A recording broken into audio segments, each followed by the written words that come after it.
Welcome to Advancing Our Church. I'm Jim Friend. Welcome back, everybody. So grateful that you could spend this time with us today.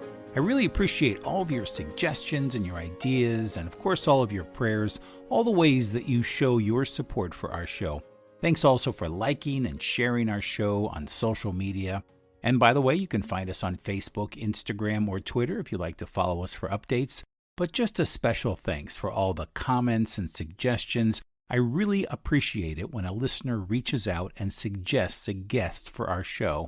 And that's how we met our new friend David Savage and how he ended up on today's episode. David is an incredible entrepreneur who is now serving the work of the Holy Father. What an honor, and I really enjoyed getting to know him during our conversation today. But first, I also want to thank our sponsor, Changing Our World, for being on this podcasting journey with us.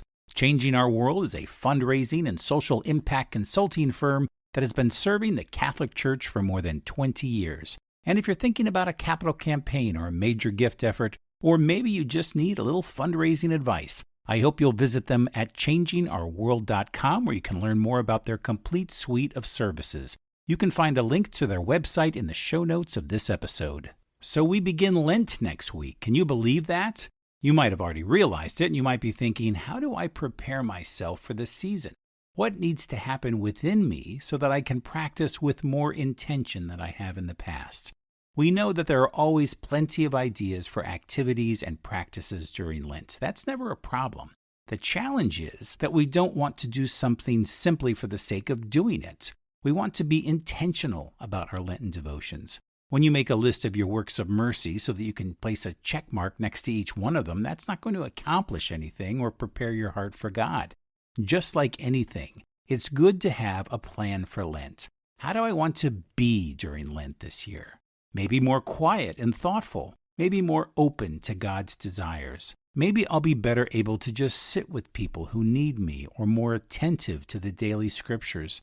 Maybe I need to be more compassionate towards others or courageous about using the gifts that God has given to me.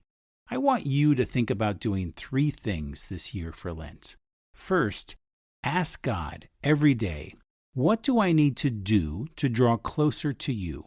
What does my soul need? Just ask Him and listen quietly, because we're very good at fooling ourselves about how we're doing. It might take several days of praying and listening before your heart is open and ready to hear that answer. But just sit and listen. Second, ask God every day, what am I doing right? What about my life makes you happy, God? God loves you, and He wants to celebrate what you're doing right. He's not a God that is here to scold us all the time. I'm sure that many of the aspects of your life make Him happy and bring Him glory. Listen to Him. Ask Him what you're doing right. And lastly, tell God and yourself every day, I want to be open to the graces of this Lenten season. Maybe you're not open to it right now, or you're not as open as you'd like to be. So what else is new? It's always possible to be just a little bit more open, to let stuff go, listen a little bit better, and do God's work more quickly and passionately to bring the kingdom of God to those that He has placed in our lives. I hope that you have the kind of Lenten season this year that's transformative for your Lenten journey. And I'll have a few more reflections like this as we make our Lenten journey together. But for now, let's get to work. Today I speak with David Savage, the Executive Director for the Papal Foundation, the only charitable organization in the United States whose mission it is to fulfill the requests of the Holy Father for the needs of the Church. David has 25 years of executive experience in direct-to-consumer marketing and has been a co-founder and investor in multiple agencies and businesses. Most recently, David matched his consumer direct marketing experience with the urgent need to help parents address the challenge of managing their children's screen time, co-founding an organization called Content Watch. The company purchased and relaunched Net Nanny, an app that helps parents to monitor their children's activities online. In addition to his professional roles, David has been a volunteer leader in the Catholic Church, serving on the board of directors for 2 leading national apostolates, the Catholic Leadership Institute and Theology of the Body Institute. David was installed as a member of the Equestrian Order of the Holy Sepulchre by Cardinal Dolan in 2010 and is a longtime supporter of Focus, the Sisters of Life, Generation Life, and St. Norbert Catholic Church and School in Paoli, Pennsylvania. David earned a Bachelor of Arts degree in Foreign Affairs from the University of Virginia. He resides in Phoenixville, Pennsylvania with his wife Kim and their 4 sons. And now, without further ado, here is David Savage. Well, David, welcome to the podcast. So glad to have you here today. Thank you for having me. Thanks for all of your service to the church, especially in your role through the Papal Foundation. I'm excited to have you here on the show to talk a little bit about your great work. Maybe for our listeners, we could start with how did the Papal Foundation get started? Sure. The Papal Foundation was founded in 1988. And while I wasn't here at the time, the story that's been related to me, the history is that some businessmen in Philadelphia who were friends with Archbishop Kroll, the Archbishop of Philadelphia at the time, who was great friends with Pope John Paul, now St. John Paul II at the time, wanted to help the Pope. And Pope John Paul II didn't have his own sort of way. I mean, there's vast responsibilities, right, for the Holy Father at the Vatican.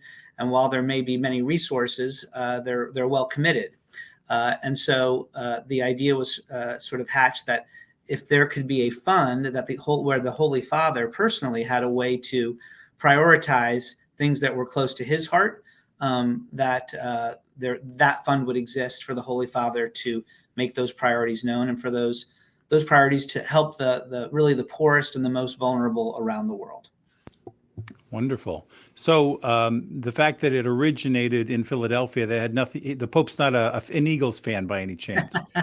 Well, we hope every Holy Father is an Eagles fan, but no, I think it was the connection between Archbishop Kroll and then some really visionary business leaders here in Philadelphia. Now, of course, it's spread across the country.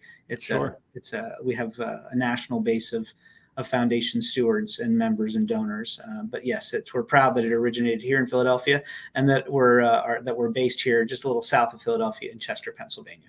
Sure. Yeah, absolutely. I'm a graduate of Westchester University, not far from where you're based. It's amazing the span of this mission that started in Philadelphia and yet has really impacted missions all over the world. Can you tell us a little bit about the mission? Has the focus changed at all, or does it change from it's now been under the auspices of a couple of different Holy Fathers? Has the mission been consistent, or how has that gone?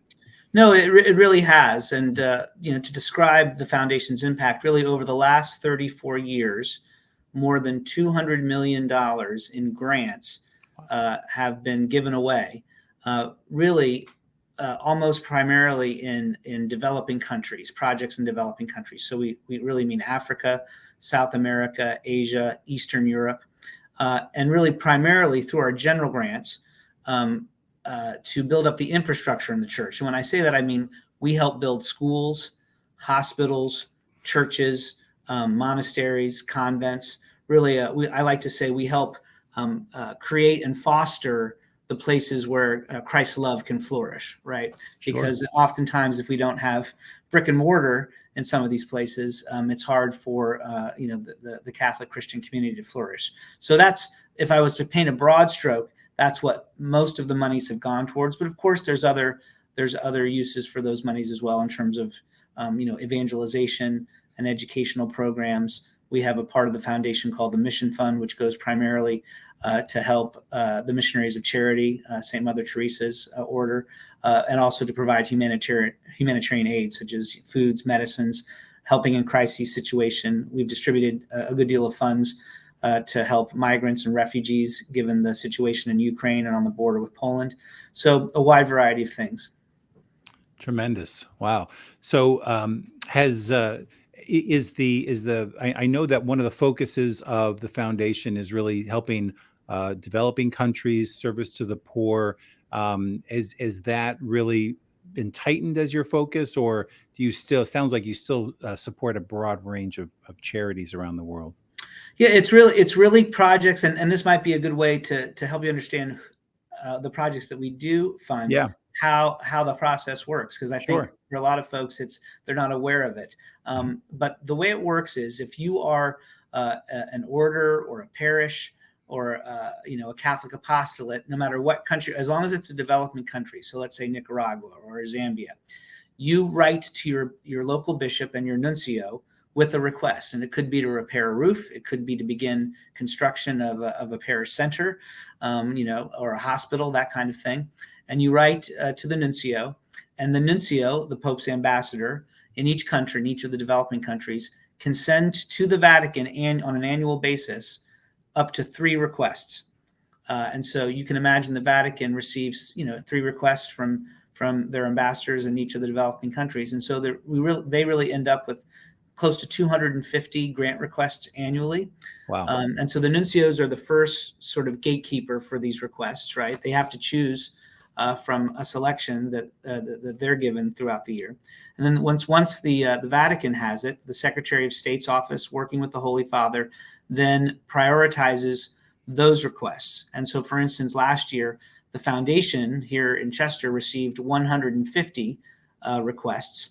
And because the Vatican wants to have sort of a broad impact, they really never really ask. It's very out of the ordinary to ask for more than $100,000 per grant. So there may be a project that needs $800,000, but the Vatican, we're not the only source for help, but the Vatican never really asks the foundation for more than $100,000 for each project. Some projects might only be $30,000. For instance, a couple of years ago, the foundation granted about $30,000 to build 30 homes in Thailand. So you can imagine in some countries other than the United States, $30,000 can go a long way. So that's how the process works. And so as a result, last year we had 121 different projects that were funded in some way to the tune of $9.4 million. And it really allows the impact to be broad and throughout the world. And when you're reviewing different projects, and I hear what you're saying, you can't be the sole funder for many projects. Do you look to see, well, does this project have other supporters who, if we offer $100,000, and it needs 300, then they're going to find the other $200,000 through other sources? Is that part of your decision making? It is, and that's a great way for me to finish what I didn't finish, which is then once the grant requests get here to Chester, we have a committee of our board of trustees. That committee, the Grants Review Committee, is actually chaired by another Philadelphian who you may know, Dr. Tammy Tenaglia. And she works with 4 other lay people and Bishop Burns of Dallas, who's also a trustee. And they review every one of those 121 grants. And then they go through each one. They sort of get a consensus on which ones are the most important, which ones have the best applications, so to speak. And they then take a vote and recommend a slate of grants to the full board of trustees, who then vote to approve that slate. And so what you said is absolutely true. Sometimes the applications, even though the Vatican may have sent it along, there may be something that our committee picks up and says, you know what, maybe they need to get a little more information. They should return next year with more information. Or they may say, you know what they do look kindly on is an application that's like, okay, our full budget might be $500,000. We're coming to the Papal Foundation for this much, but other organizations like Church in Need or Pontifical Mission Society, they may also be funding a project. And so that's looked on very kindly, is that the apostolate or the entity that's looking for the funds has got a well thought out plan. And that does help in the application process sometimes. You must encounter so many amazing organizations and parishes and ministries that are just doing incredible things. Mm-hmm. Does the foundation or the board or yourself, the team, do you ever get to go visit some of those places where you've gotten to make an impact or make a donation? Sure. Well, I'm relatively brand new, right? So I've been on the job for 18 months, but I've already been to 2 grant recipient locations. Been very blessed to visit 2.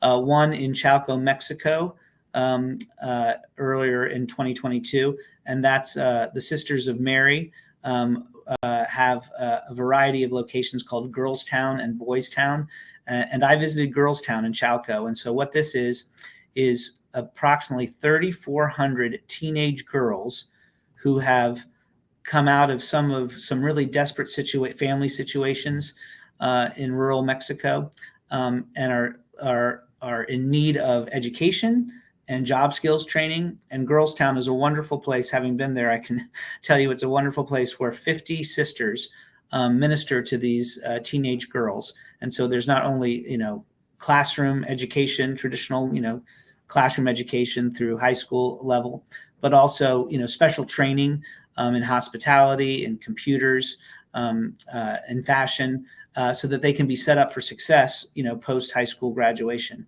But there's also, great opportunities for spirituality and learning the faith and recreation, and it's just a tremendous complex where the foundation has helped with some computer lab programs, some well water programs.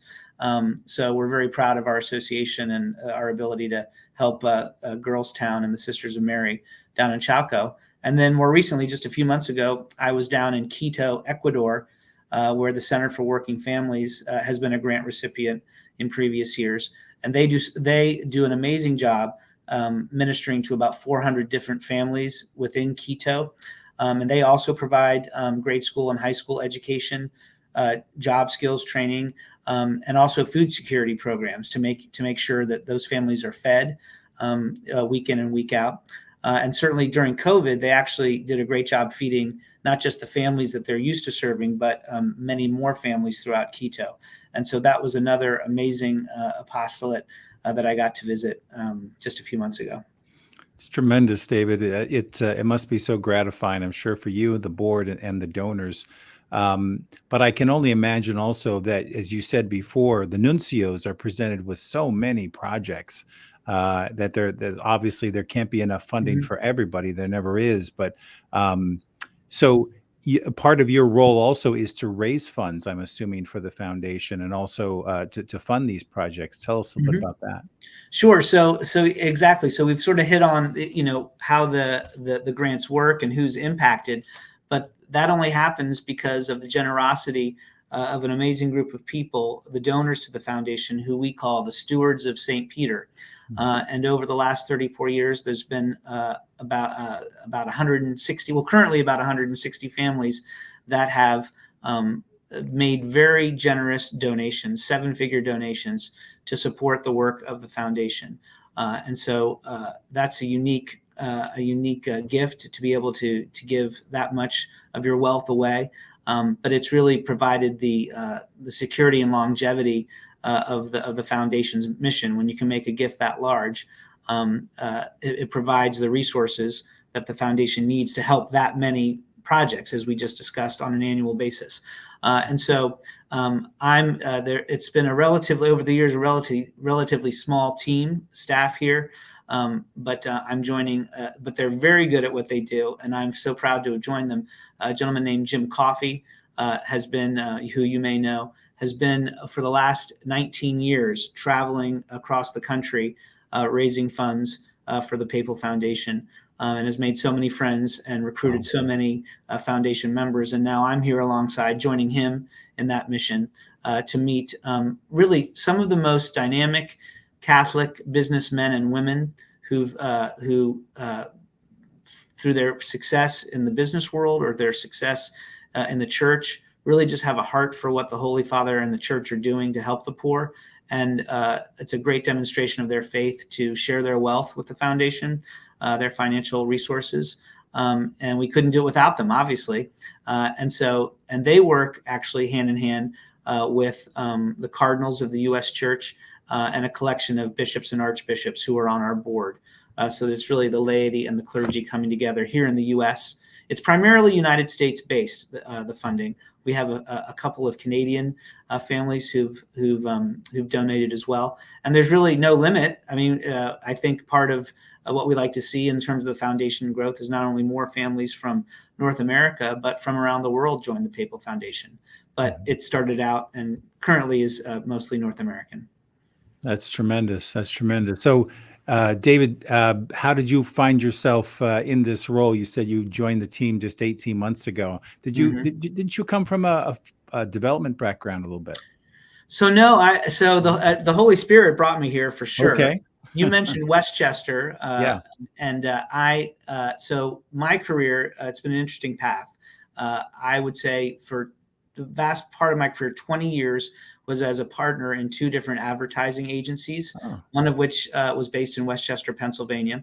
And so I spent the better part of 2 decades traveling the country, doing new business development, which is development in its own way, just more sales, and also doing client strategy. So we would, at our agency, we would essentially build creative, both for television, radio, digital, put it out into the marketplace, and generate orders for our clients, which was a collection of corporate marketers, entrepreneurial brands, sometimes just individual entrepreneurs selling a wide variety of products. So that's 20 years I did that, and then another 5 years in internet software, working in parental controls, trying to protect families and young people from some of the dangers on the internet.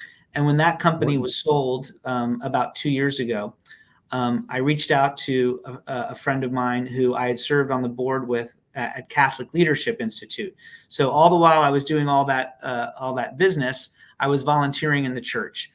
First at Catholic Leadership Institute, which is a very dynamic apostolate, yep. Which is training clergy and lay leaders in the principles of leadership to help our church flourish. And then also at the Theology of the Body Institute, which promotes the teachings of John Paul II.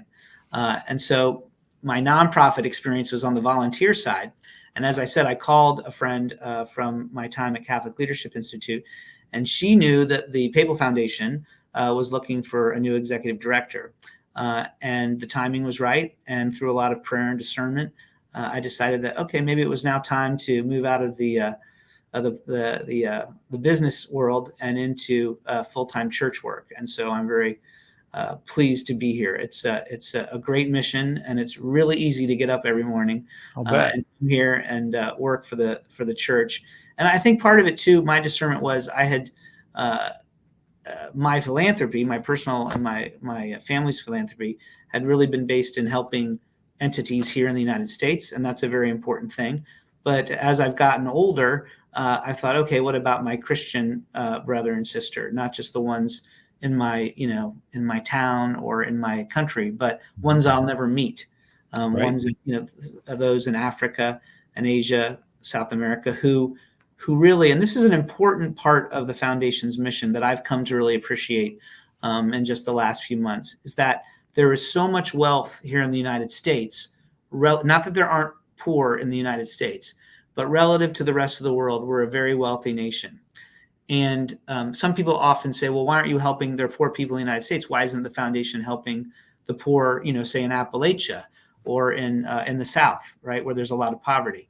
And I think the beauty of the foundation's mission is that it knows that in some places in the world, the government and generous, wealth, those with wealth aren't there to help the poorest of the poor, but the church is. And so that's sort of the beauty and wisdom of the foundation's mission and process, is that the church, the nuncios, the bishops, are closest to those who are most in need and can essentially reach out through the foundation's process to the Holy Father and say, we need this help, to help build the church and to serve the poorest. And so that's really made an impact on me, is an understanding that it's my role. I'm working in the U.S., but I'm working to help those who might not have access to the help in their home countries. That's tremendous. So, David, I'm curious.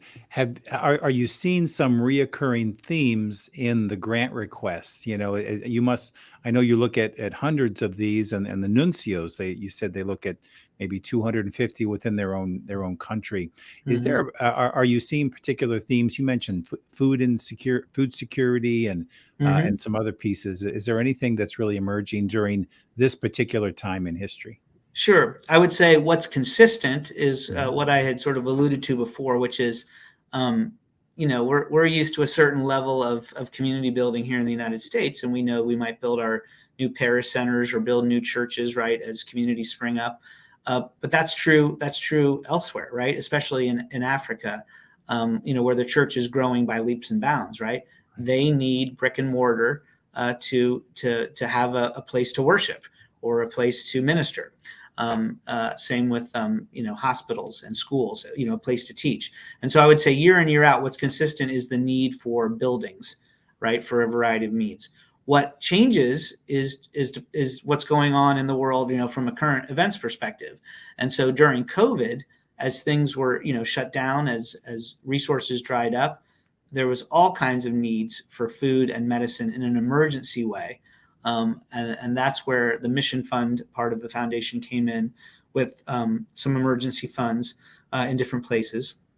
And then, as you can imagine, since the hostilities broke out in Ukraine, Right. between Ukraine and Russia, we've seen an unparalleled migration of individuals, and mostly women and children, who have left Ukraine. Poland has done an amazing job of absorbing those who have fled Ukraine at this time. But the refugees and the migrants are going to many, many different countries. And in fact, I got to visit, while I was in Rome in September at a nuncio meeting, I got to visit a place called Casa Scalabrini, and what that is a home for refugees right in Rome. And so they have about 30 people. Some are from the same families, some are individuals, where it's just a safe place to live, and then to get mainstreamed into the community with jobs. And so that's been something this year, in the last 12 months, that the foundation's allocated a good deal of money to, because the Vatican's requested it. Wonderful. David, are there ways that that anybody can be involved with the foundation? Are you looking for? I know that the maybe not everybody's at the St. Peter's level, but are there other ways that folks can help out? Absolutely. So the foundation will accept a donation of any size, because it will all go into our corpus, which is how we fund these grants, right? Sure. So you can go to the Papal Foundation.org online to learn more about us, and you can certainly send us a donation to support some of the work that I just mentioned. In the very near future, we hope to actually spotlight specific grants where we can't provide all the support that we'd like to, and that you can actually choose between a few of the grants to support specifically. So, and just in the months ahead, we hope to have that online. Oh, tremendous. Yeah. Well, David, thank you for all you're doing for the church, and for those who aren't able to help themselves, and even really giving the faithful an opportunity to share their gifts around the world. And like you said, with folks that they'll never meet, countries they may never visit, but still God's love and the spirit of service is being found through your work. We really appreciate it.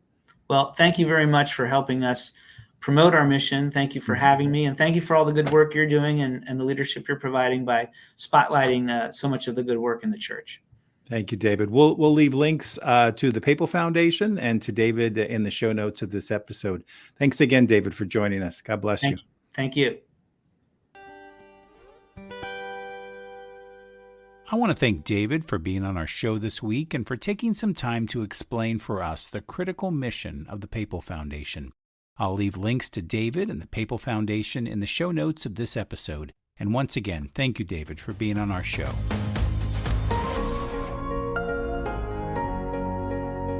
Well, that's our show this week. Special thanks to Podastery Studios for another great show. And if you'd like to help our show, please leave us a rating wherever you downloaded this episode.